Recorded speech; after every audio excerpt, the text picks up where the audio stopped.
Street lost ground on Tuesday as investors closed the book on a remarkable year for equities.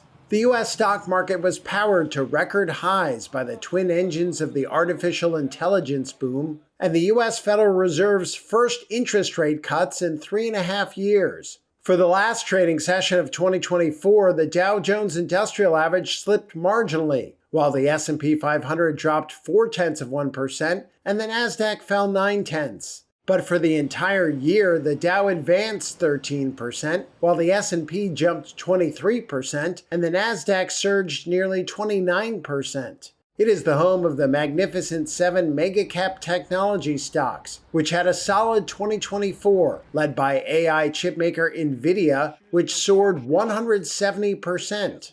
Other asset classes had a strong year too, including gold, which climbed 27% in price for its best annual performance since 2010. And Bitcoin more than doubled, topping $100,000 at one point. Bonrian Capital Management founder and CEO Shana Orzik-Sizzle explains why she thinks they had a strong 2024. Bitcoin's really a risk asset. Actually, crypto in general is what I consider a risk asset. It's a benefactor of the desire to take on risk, as we have had the Fed cutting rates and favorable economic conditions. That's favorable for risk assets. Whereas gold is more of an inflation hedge, as we continue to see that inflation has come down, but not necessarily to the levels that the Fed is targeting. Gold plays an important role in hedging against inflation. So they're actually playing two different roles and complementary in many ways. She remains positive on both assets for 2025, but favors Bitcoin.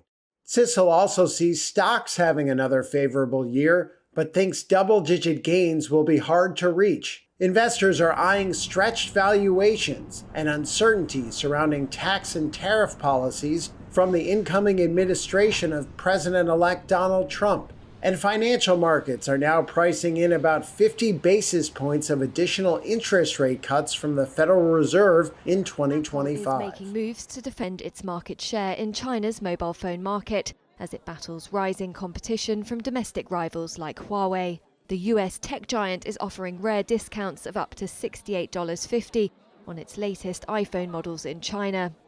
The 4-day promotion, running from January the 4th to the 7th, applies to several iPhone models when purchased using specific payment methods. The flagship iPhone 16 Pro and iPhone 16 Pro Max will see the highest discounts. But consumers remain cautious about spending amid China's slowing economy and deflationary pressures. Apple is grappling with declining market share in China, which is the world's largest smartphone market. Local manufacturers have intensified competition. Huawei has emerged a strong challenger since its return to the premium segment in 2023 with locally made chipsets. It also cut the prices of a variety of high-end devices over the weekend on one of China's leading e-commerce platforms. Apple briefly fell out of China's top 5 smartphone vendors in the second quarter of 2024 before recovering in the third quarter. The US company's smartphone sales in China still slipped 0.3% during the third quarter from a year earlier. Huawei's sales surged a reported 42%.